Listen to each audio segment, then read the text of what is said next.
નમસ્કાર મિત્રો, આજના એપિસોડમાં આપ સૌનું હાર્દિક સ્વાગત છે. મિત્રો, આજે આપણે વાત કરવા માટે જઈ રહ્યા છીએ ધોરણ 9 ગણિત પ્રકરણ નંબર 5 યુક્લિડની ભૂમિતિનો પરિચય. મિત્રો, આજે આવશે જેનો ભાગ નંબર 3. મિત્રો, અગાઉના એપિસોડમાં આપણે યુક્લિડની ભૂમિતિની વાત કરી ગયા, એમાં એના પદોની વાત કરી ગયા, એમાં આવતા વ્યાખ્યાયિત પદો, અવ્યાખ્યાયિત પદો જેની આપણે વાત કરી. બરાબર મિત્રો, એ ઉપરાંત એના પાઠ્યપુસ્તકની વાત કરી હતી, એલિમેન્ટ્સની વાત કરી હતી.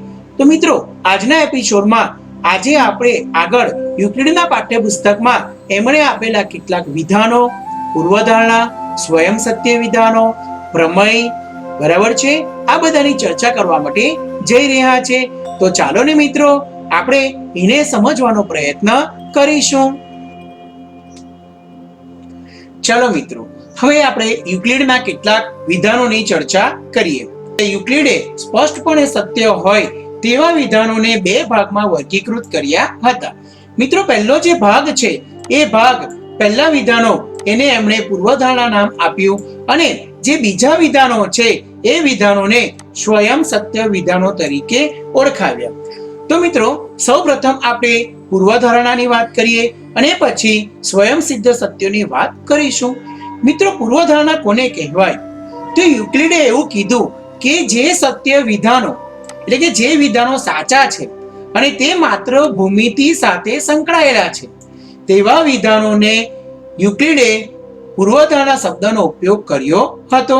એટલે કે જે વિધાનો માત્ર ભૂમિતિ સાથે સંકળાયેલા હોય તેવા વિધાનો માટે યુક્લિડે પૂર્વધારણા શબ્દનો ઉપયોગ કર્યો છે. દાખલા તરીકે, બે ભિન્ન બિંદુઓ માંથી અનન્ય રેખા પસાર થાય છે. એટલે કે આ એક બિંદુ છે, આ બીજું બિંદુ છે, આ બંને બિંદુમાંથી કોઈ એક અને માત્ર એક જ રેખા પસાર થાય છે. બરાબર, તો આ વિધાન ને એમને પૂર્વધારણા કીધું, કારણ કે તે ભૂમિતિ સાથે સંકલિત છે, સંકળાયેલ છે. હવે બીજું જે વિધાન છે એ વિધાન સ્વયં સિદ્ધ સત્યો છે. સ્વયં સિદ્ધ સત્યો એટલે જે સત્ય વિધાનો સમગ્ર ગણિત સાથે સંકળાયેલા હોય. ભૂમિતિ, બીજગણિત, અંકગણિત એ બધા સાથે સંકળાયેલા હોય એવા વિધાનો માટે યુક્લિડે સ્વયં સિદ્ધ શબ્દનો ઉપયોગ કર્યો છે. બરાબર મિત્રો, દાખલા તરીકે સરખામાં સરખું ઉમેરીએ તો જવાબ સરખો આવે. દાખલા તરીકે, એ નામનો માણસ છે જેની ઉંમર 10 વર્ષ છે, બી નામનો માણસ છે એની ઉંમર પણ 10 વર્ષ છે, બંનેની ઉંમર સરખી છે. હવે જો આમાં 2 ઉમેરીએ અને આમાં પણ 2 ઉમેરીએ, એટલે કે સરખામાં સરખું ઉમેરીએ, ચાલો 10 માં 2 ઉમેરીએ તો જવાબ આવશે 12, અને આ 10 માં 2 ઉમેરીએ તો પણ જવાબ આવશે 12. તો મિત્રો, આ રીતે સરખામાં સરખું ઉમેરતા જવાબ સરખો આવે. તો આ વિધાન સ્વયં સત્ય વિધાન છે. મિત્રો, આ અંકગણિત સાથે સંકળાયેલ છે. ચાલો હવે બીજું એક્ઝામ્પલ લઈએ, a બરાબર 5. તો a અને 5 બંને સરખા છે. આ બીજગણિતનું ઉદાહરણ છે. a વત્તા 2 બરાબર 5 વત્તા 2. a અને 5 સરખા હતા, એમાં બંને બાજુએ સમાન ઉમેરીએ તો જવાબ સમાન જ રહે છે, બદલાતો નથી. તો મિત્રો, a વત્તા 2 બરાબર 5 થાય. તો મિત્રો, આ વિધાન સત્ય વિધાન છે કે જે બીજગણિત સાથે સંકળાયેલ છે. ચલો મિત્રો, ત્રીજું એક એક્ઝામ્પલ લઈએ કે એક ત્રિકોણ અને એક ચોરસના ક્ષેત્રફળ સમાન છે. એટલે કે આ ત્રિકોણ છે, આ ચોરસ છે, બંનેના સમાન છે અને તે 15 ચોરસ સેમી છે. એટલે ત્રિકોણનું ક્ષેત્રફળ 15 છે, ચોરસનું ક્ષેત્રફળ પણ 15 છે. બંનેમાં 2 ઉમેરીએ તો આનું 17 થાય, ચોરસનું પણ 17 થાય. તો પણ બંનેના ક્ષેત્રફળ સમાન અને 17 ચોરસ સેમી થાય. એટલે કે ભૂમિતિ માટે પણ આ સત્ય વિધાન છે. એનો અર્થ કે આ સ્વયં સત્ય વિધાન છે, કારણ કે તે અંકગણિત, બીજગણિત અને ભૂમિતિ ત્રણે ત્રણ સાથે સંકળાયેલું છે, જેથી આપણે એને સ્વયં સત્ય વિધાન તરીકે ઓળખીશું. એટલે મિત્રો, પૂર્વધારણા અને સ્વયં સત્ય વિધાનો આ બંને વચ્ચેનો ભેદ આપણને સ્પષ્ટ થઈ ગયો હશે. ભૂમિતિ સાથે સંકળાયેલ હોય, માત્ર ભૂમિતિ સાથે, તો એ પૂર્વધારણા છે, અને અંકગણિત, બીજગણિત, ભૂમિતિ ત્રણે સાથે સંકળાયેલ હોય તો તેને સ્વયં સત્ય વિધાનો તરીકે ઓળખીએ છીએ. ચલો મિત્રો, હવે યુક્લિડે આપેલા કેટલાક સ્વયં સત્ય વિધાનો અને કેટલાક પૂર્વધારણાની આપણે ચર્ચા કરીશું. ચલો મિત્રો, સૌપ્રથમ આપણે વાત કરીએ યુક્લિડના સ્વયં સત્ય વિધાનોની. મિત્રો, અહીં 7 જેટલા એના સ્વયં સત્ય વિધાનો આપણે દર્શાવેલ છે. ચલો પહેલું વિધાન જોઈશું. એક વસ્તુને સમાન હોય તેવી વસ્તુઓ એકબીજાને સમાન થાય છે. એટલે કે કોઈ એક વસ્તુ હોય એને સમાન હોય.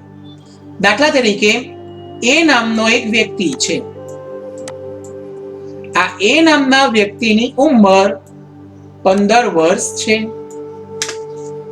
બરાબર. હવે બી નામનો એક વ્યક્તિ છે.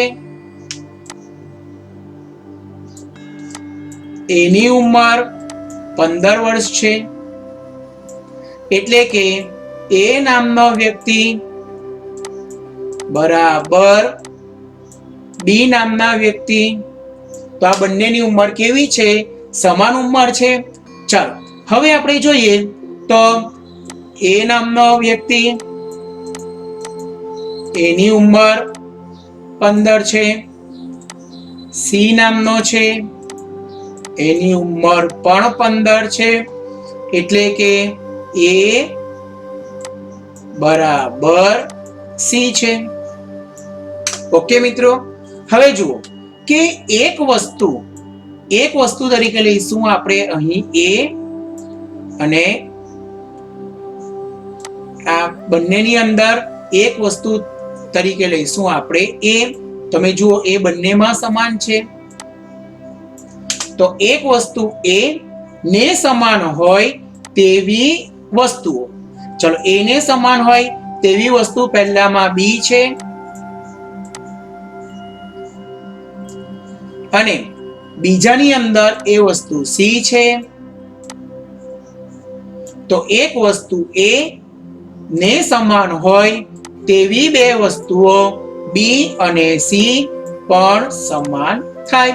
એટલે કે એક વસ્તુને સમાન હોય તેવી બે વસ્તુઓ એકબીજાને સમાન થાય. આ વાત થઈ અંકગણિતની. બરાબર છે મિત્રો. એ જ રીતે આપણે જો બીજગણિતમાં વાત કરીએ તો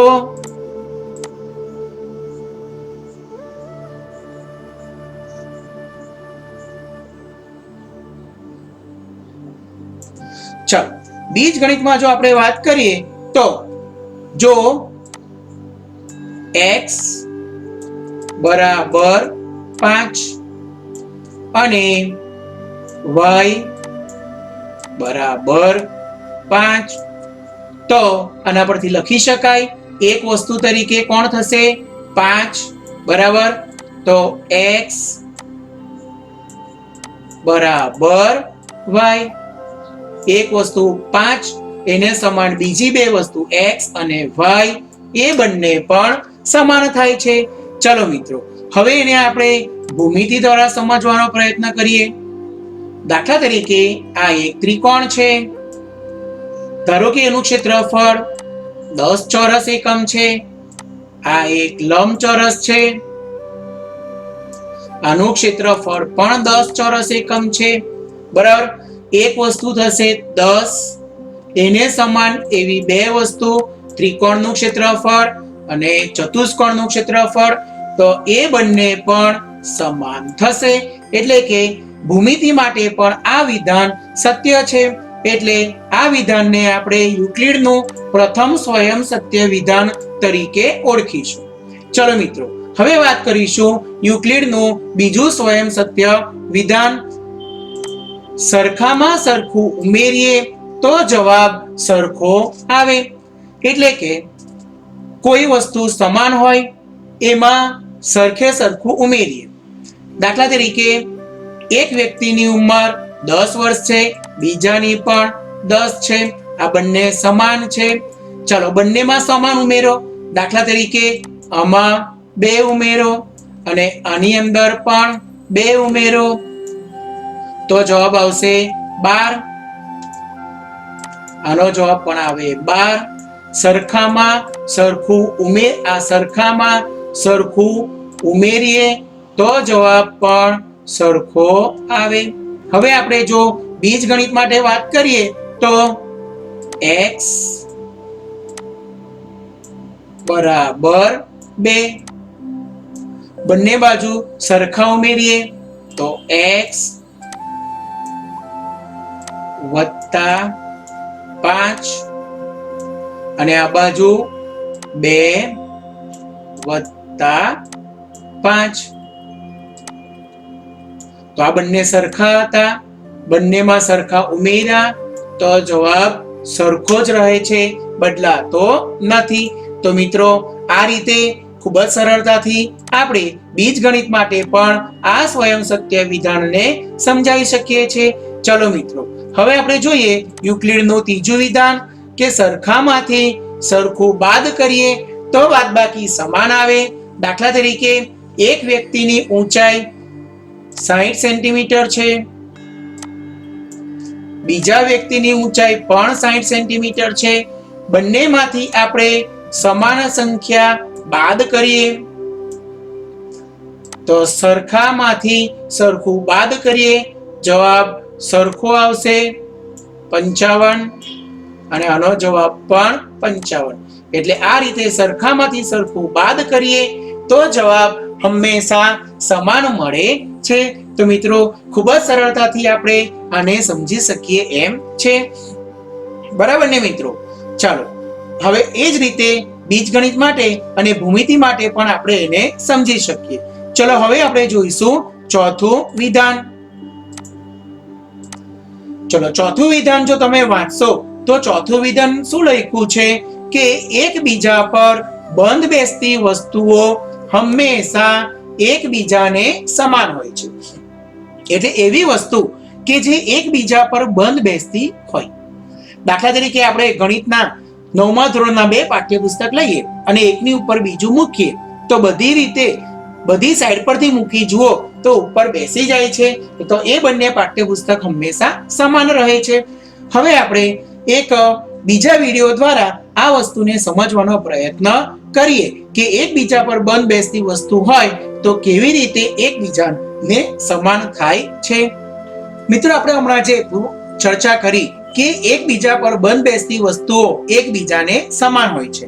દાખલા તરીકે મારી પાસે આ એ નામની એક પટ્ટી છે અને બી નામની બીજી એક સ્ટીક છે.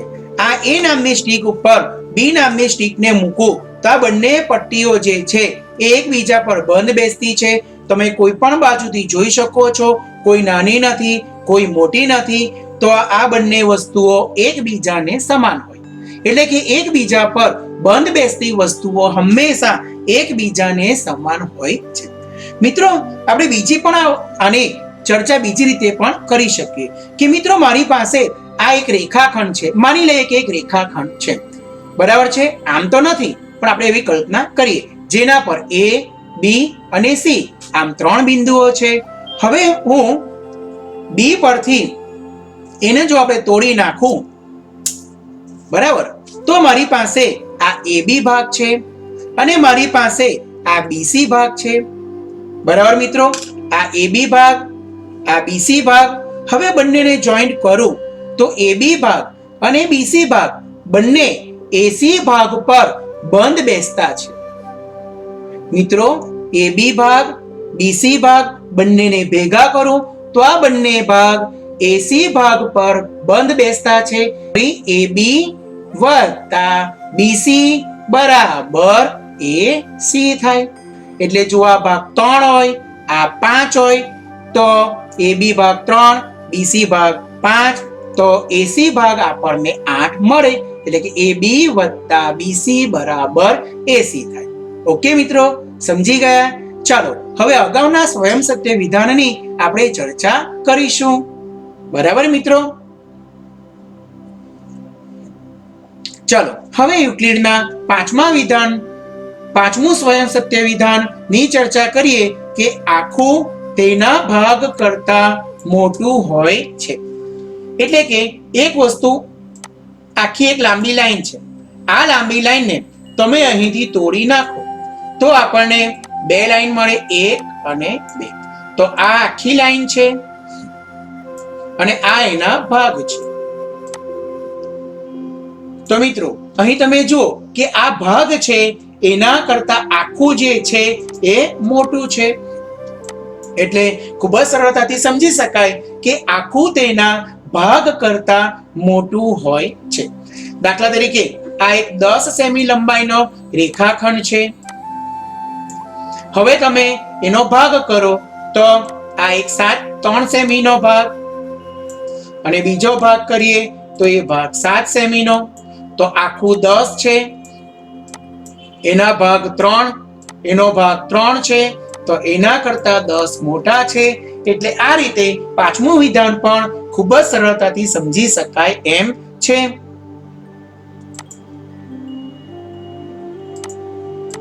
ચલો મિત્રો, હવે આપણે અગાઉના 7મા વિધાનની ચર્ચા કરીશું.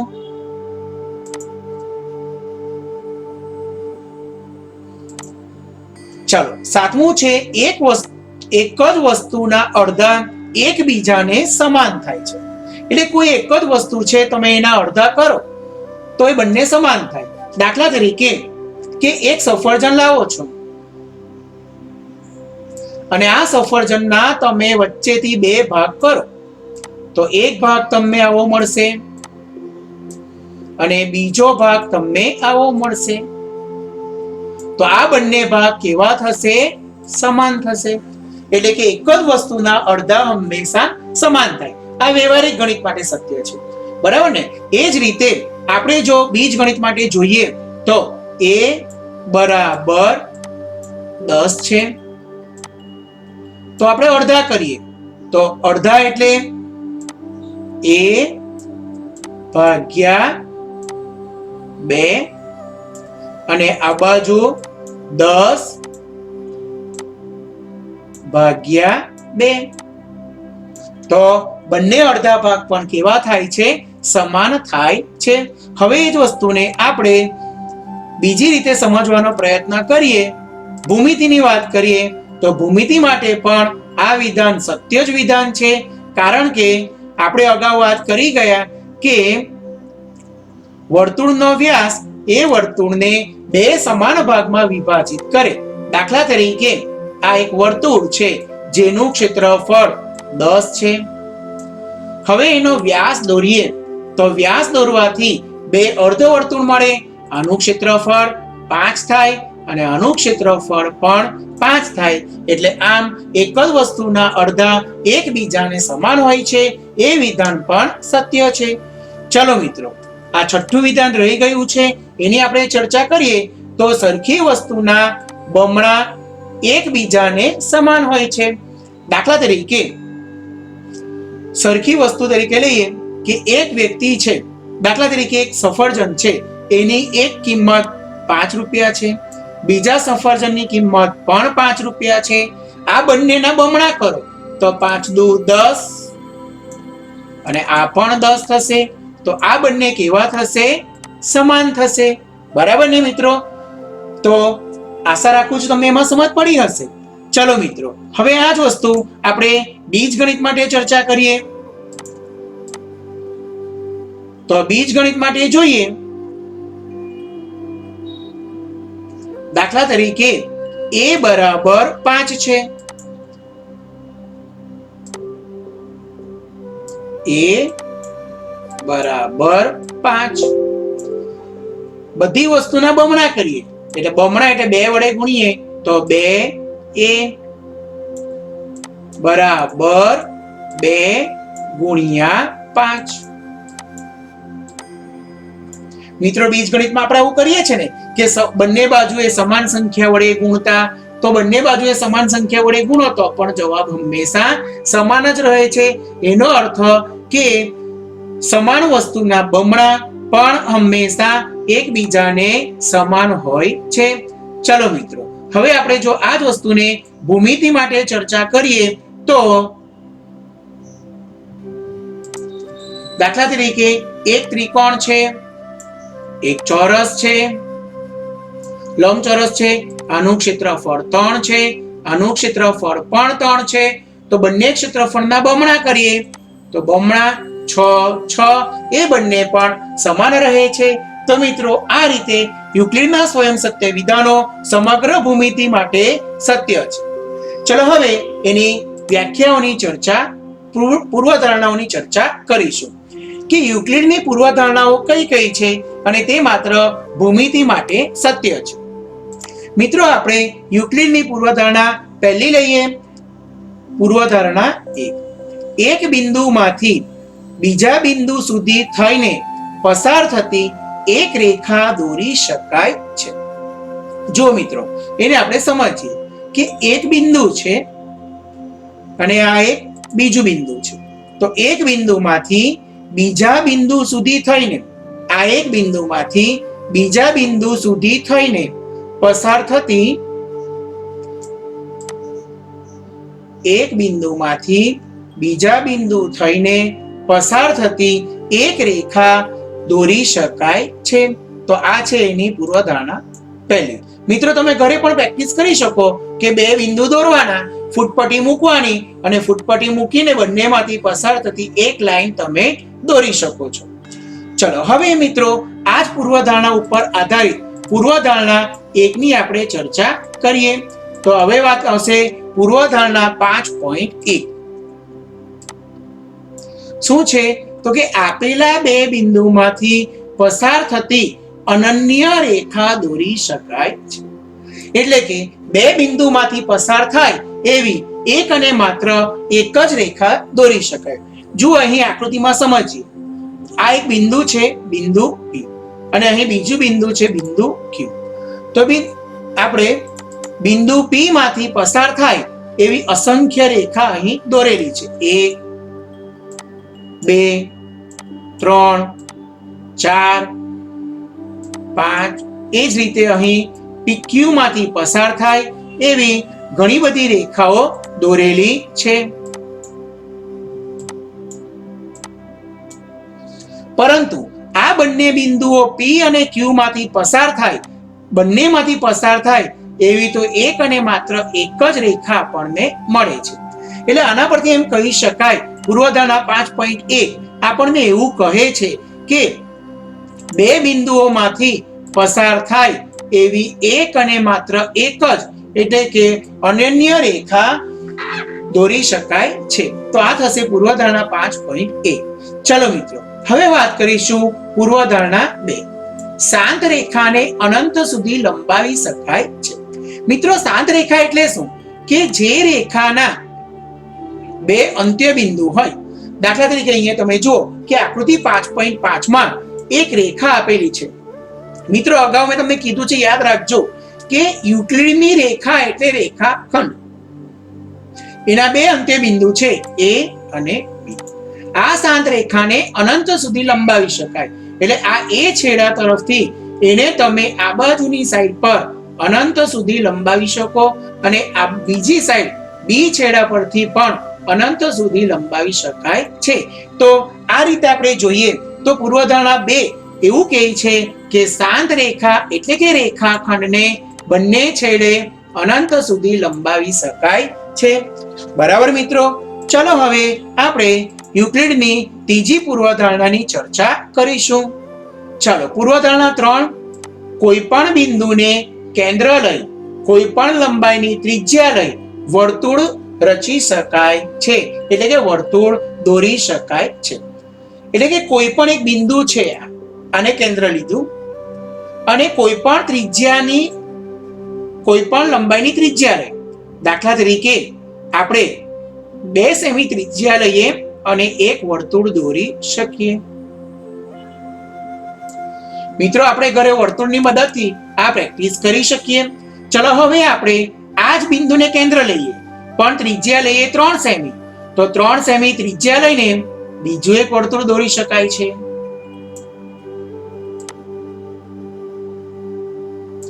આ જ રીતે મિત્રો આને કેન્દ્ર લઈ 5 સેમી ત્રિજ્યા લઈને બીજું એક વર્તુળ દોરી શકાય છે. એટલે કે કોઈ એક બિંદુને કેન્દ્ર લઈ જુદી જુદી ત્રિજ્યા લઈ અસંખ્ય વર્તુળો રચી શકાય છે. અને મિત્રો આવા વર્તુળને સમકેન્દ્રીય વર્તુળો તરીકે ઓળખવામાં આવે છે. એ બાબતની પણ આપણે સાથે ધ્યાન રાખીશું. ચલો મિત્રો હવે આપણે વાત કરીશું પૂર્વધારણા નંબર 4 ની. શું છે પૂર્વધારણા 4? તો બધા જ કાટખૂણા એકબીજા સાથે સરખા હોય છે. મિત્રો આપણને બધાને ખબર છે કે કાટખૂણાનું માપ હંમેશા 90 અંશ હોય છે. હવે મિત્રો અહીં હું એક ખૂણો દોરી છું. આ એક કાટખૂણો છે. આપણે ઘરે પેન્સિલની મદદથી અને માપપટ્ટીનો ઉપયોગ કરીને ખૂબ જ સરળતાથી દોરી શકીએ. આ એક કાટખૂણો છે, બરાબર. મિત્રો હવે નીચે હું બીજો કાટખૂણો દોરું છું. મિત્રો આ કાટખૂણો 90 અંશનો છે, આ પણ 90 અંશનો છે. તો મિત્રો આ બંને કાટખૂણા હંમેશા એકબીજાને સમાન જ થાય છે. એવું નથી વિચારતા કે આ નાની સાઈઝનો છે, આ મોટી સાઈઝનો છે, એટલે આ ઉપરનો નાનો ખૂણો છે અને આ 2 નંબરનો મોટો ખૂણો છે. એવું નથી, પણ આપણે આ જોવાનું, આ 90 અંશ છે અને આ પણ 90 અંશ છે, જેથી બધા જ કાટખૂણા હંમેશા એકબીજાને સરખા થાય છે. ચાલો મિત્રો હવે વાત કરીશું આપણે પૂર્વધારણા નંબર 5 ની. મિત્રો આપણે પહેલા છેદિકા યાદ કરી લઈએ. આ એક રેખા છે, આ બીજી રેખા છે, આ ત્રીજી રેખા છે, આ ત્રીજી રેખા, આ બંને રેખાની છેદિકા કહેવાય. એટલે આ 1 નંબરની રેખા છે એ 2 નંબર અને 3 નંબરની રેખાની છેદિકા કહેવાય. હવે આ છેદિકાની અંદર આજે અહીં સી આકારના ખૂણા બને છે. દાખલા તરીકે આ 4 નંબરનો ખૂણો અને આ 5 નંબરનો ખૂણો, આ બંને ખૂણા સી આકાર બનાવે છે. તેથી આ બંને ખૂણા એક જ તરફના અંતઃકોણો કહેવાય. એ જ રીતે અહીં આપણે 6 નંબર આપીએ અને આ આપણે 7 નંબર આપીએ તો 4 અને 5 સી આકારના છેદિકાની એક જ તરફના અંતઃકોણો છે. 6 અને 7 એ પણ છેદિકાની એક જ તરફના અંતઃકોણો છે. મિત્રો આ છેદિકાની એક જ તરફના જે અંતઃકોણો છે, આ અંતઃકોણો ના સરવાળા અને એના ઉપર આધારિત આ પૂર્વધારણા 5 છે. ચલો મિત્રો અહીં આકૃતિ 5.6 છે. એની અંદર 2 રેખા દર્શાવેલ છે, AB અને CD. PQ એની છેદિકા છે, બરાબર મિત્રો. ચાલો હવે એની પૂર્વધારણા વાંચીએ અને એને આપણે સમજીએ. તો મિત્રો પૂર્વધારણા 5, જો 2 રેખાઓને એટલે કે AB અને CD ત્રીજી રેખા છેદે, ત્રીજી રેખા એટલે PQ, આ રેખાની એક જ બાજુના તરફના 2 અંતઃકોણો એટલે આ રેખાની એક જ બાજુ તરફના 2 અંતઃકોણો, દાખલા તરીકે આ તરફના 2 અંતઃકોણો નો સરવાળો 2 કાટખૂણા કરતા ઓછો હોય. 2 કાટખૂણા એટલે 90 અને 90, એનો સરવાળો 180. તો 2 કાટખૂણા કરતા ઓછો હોય. તમે આ બાજુ જોઈ શકો છો કે આ ખૂણો લઘુકોણ છે APQ અને CQP પણ લઘુકોણ છે. એ બેનો સરવાળો એ હંમેશા 2 કાટખૂણા કરતા ઓછો થાય.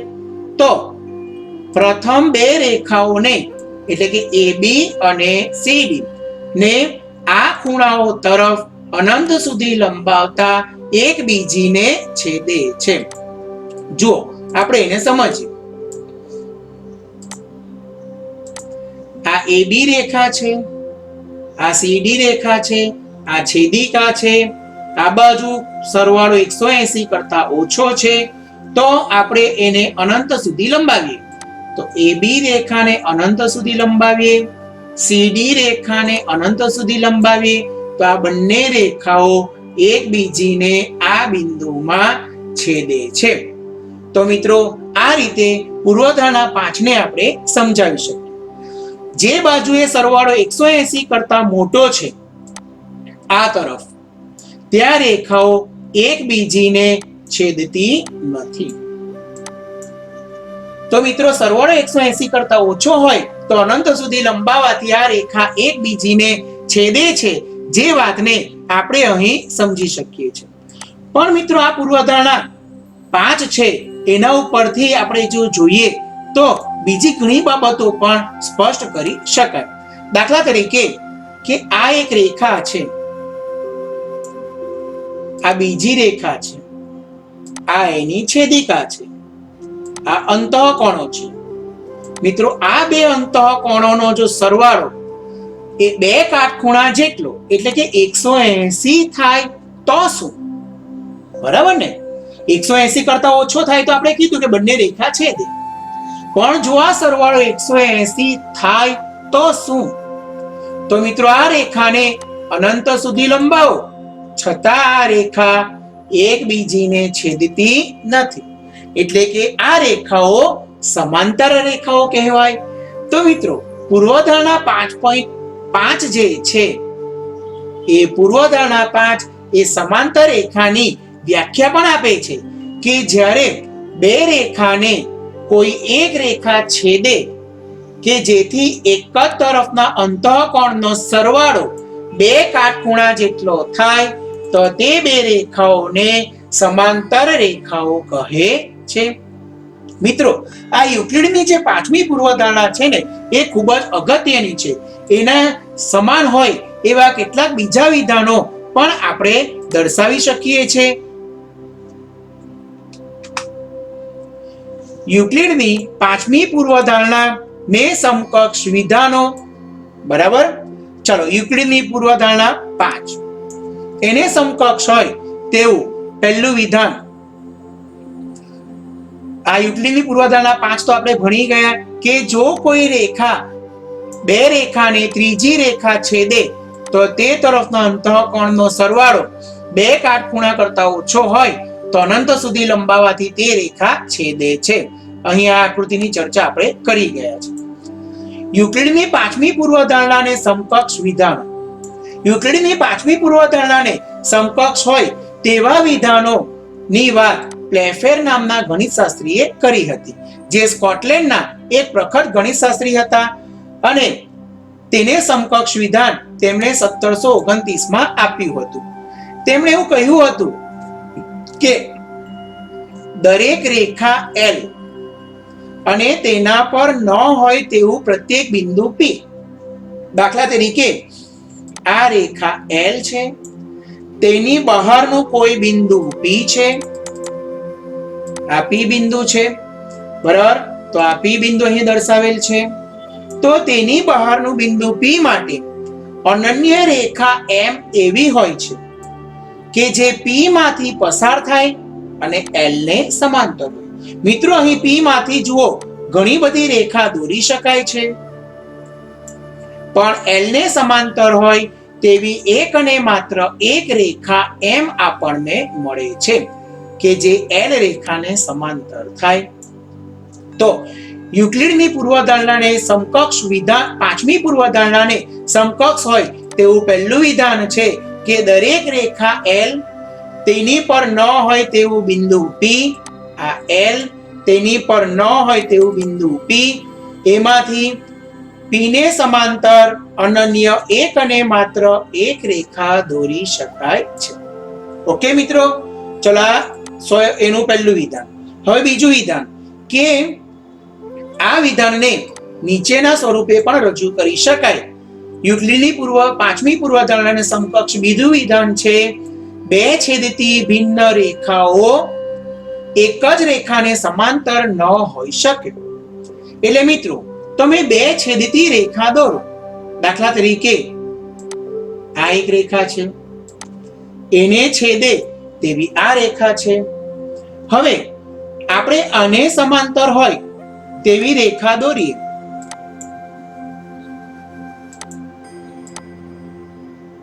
તો મિત્રો આ રેખા પહેલી રેખાને સમાંતર છે, પણ બીજી રેખાને સમાંતર નથી. પહેલી અને બીજી બંને છેદતી રેખા છે, એને સમાંતર હોય તેવી કોઈ એક જ રેખા દોરી શકાય નહીં. ઓકે મિત્રો, તો આ પાંચમી પૂર્વધારણાને સમકક્ષ એવા બે વિધાનો થશે. ચલો મિત્રો, હવે યુક્લિડે કેટલાક એવા વિધાનો પણ રજૂ કર્યા હતા કે જે વિધાનો ને આપણે પૂર્વધારણાની જેમ સરળતાથી સમજી શકતા નથી. આવા વિધાનો શરતવાળા વિધાનો હોવાથી તેને શરતી વિધાનો કહેવામાં આવે છે.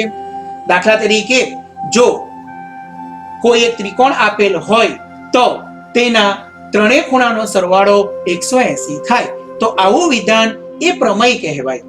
કે જો તો વાળું વિધાન જે સત્ય છે એમ સાબિત કરવું પડે છે, આવા વિધાનોને પ્રમેય કહેવામાં આવે છે. મિત્રો, આના પછીના એપિસોડમાં પ્રમેય વિશે આપણે ખૂબ જ વિગતવાર ચર્ચા કરીશું. મિત્રો, યુક્લિડે ઘણા બધા પ્રમેયો એણે લગભગ 465 જેટલા પ્રમેયો સાબિત કર્યા હતા. અને આ 465 જેટલા પ્રમેય સાબિત કરવા માટે એમણે જુદી જુદી પૂર્વધારણાઓ, સ્વયં સત્ય વિધાનો, પૂર્વધારણા, વ્યાખ્યા અને અગાઉ સાબિત કરેલા પ્રમેયનો ઉપયોગ કર્યો હતો. અને આ બધાનો ઉપયોગ કરીને 465 જેટલા પ્રમેયો સાબિત કર્યા હતા. મિત્રો, પ્રમેયને આપણે જોઈએ તો પ્રમેયના મુખ્ય 3 અંગો છે.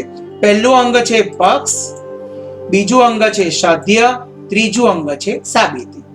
પક્ષ જે છે એ જો થી તો સુધીનું વિધાન. દાખલા તરીકે, જો ત્રિકોણ આપેલ હોય તો ત્રિકોણના ત્રણેય ખૂણાનો સરવાળો 180 થાય. તો મિત્રો, જો થી તોની વચ્ચે કયું વિધાન હતું કે જો ત્રિકોણ આપેલ હોય એટલે પક્ષમાં શું આવે? ત્રિકોણ આપેલ છે, તો ત્રિકોણ છે એ પક્ષ થશે. સાધ્ય શું થશે કે તેના ત્રણેય ખૂણાનો સરવાળો 180. તો મિત્રો, આ રીતે પક્ષ અને સાધ્ય લખી શકાય. પછીના એપિસોડમાં કોઈ વધારે ઉદાહરણ લઈને આપણે એને વધુ પક્ષ અને સાધ્ય લખતા શીખીશું. ત્યારબાદ મિત્રો આવે સાબિતીની વાત, કે તર્કસંગત દલીલો એટલે કે પૂર્વધારણા, સ્વયં સત્ય વિધાનો, વ્યાખ્યા, આ બધાનો ઉપયોગ કરીને સાબિતી કરવામાં આવે છે. ચલો મિત્રો, તો આ વાત થઈ યુક્લિડની ભૂમિતિની, જેમાં ઘણી બધી વાત કરી. વ્યાખ્યાયિત પદો, અવ્યાખ્યાયિત પદો, પૂર્વધારણા, પ્રમેય, આ બધાની ચર્ચા આપણે કરી ગયા. હવે મિત્રો, યુક્લિડની ભૂમિતિથી અલગ એવી એક ભૂમિતિ વિશ્વમાં અસ્તિત્વ ધરાવે છે. આ ભૂમિતિને આપણે અયુક્લિડ ભૂમિતિ અથવા તો નોન યુક્લિડ ભૂમિતિ તરીકે ઓળખવામાં આવે છે, જેને ગોલીય ભૂમિતિ તરીકે પણ ઓળખવામાં આવે છે. મિત્રો, આ યુક્લિડ ભૂમિતિ અને અયુક્લિડ ભૂમિતિમાં શું ફેર છે? મિત્રો, યુક્લિડ ભૂમિતિની અંદર રેખાઓ જે છે એ હંમેશા સીધી હોય છે. કોઈ બી દિવસ તમને રેખા દોરવાની કહે તો આપણે આમ સીધી જ દોરવી પડે. નોન યુક્લિડ ભૂમિતિ જે છે એની અંદર આપણે જોઈએ તો દાખલા તરીકે આ આપણી એક પૃથ્વી છે, બરાબર? આ પૃથ્વીનો આપણે વિષુવવૃત્ત દોરીએ તો આ વિષુવવૃત્ત એ એની મધ્યમાંથી પસાર થતી એક રેખા છે. એ જ રીતે ઉપર તરફ જોઈએ તો કર્કવૃત્ત અને નીચે તરફ જોઈએ તો મકરવૃત્ત, બરાબર છે? હવે આ ભૂમિતિ જે છે આની અંદર આ પણ રેખા છે, પણ મિત્રો આ જે પૃથ્વી છે એની અંદરની આ રેખાઓ સીધી નથી, પણ એ રેખાઓ વક્ર રેખાઓ છે. તો આ રીતે જોઈએ તો યુક્લિડની ભૂમિતિની સીધી રેખાઓથી અલગ એવી વક્ર રેખાઓ મળે. આ ભૂમિતિને નોન યુક્લિડ ભૂમિતિ તરીકે ઓળખવામાં આવે છે. મિત્રો, અહીં આપણે જોઈએ તો આ આકૃતિ 5.12 માં આ આપણી પૃથ્વી છે એમ માની લઈએ. આ એનું વિષુવવૃત્ત છે. હવે મિત્રો, પૃથ્વીના જુદા જુદા ભાગ પાડેલા છે. એમાં આડા ભાગ એને અક્ષાંશ કહેવાય, અને ઉપર તરફ આ રીતે દોરીએ તો આને આપણે રેખાંશ તરીકે ઓળખીએ છીએ. બરાબર મિત્રો, આ રીતે આપણે રેખાંશ તરીકે એને ઓળખીએ છીએ. જુઓ મિત્રો, એ જ રીતે આકૃતિમાં અહીં એક રેખાંશ દર્શાવેલ છે. આ બીજો રેખાંશ છે. મિત્રો, રેખાંશનો અર્થ એક વક્ર રેખાંશ છે. બરાબર છે મિત્રો.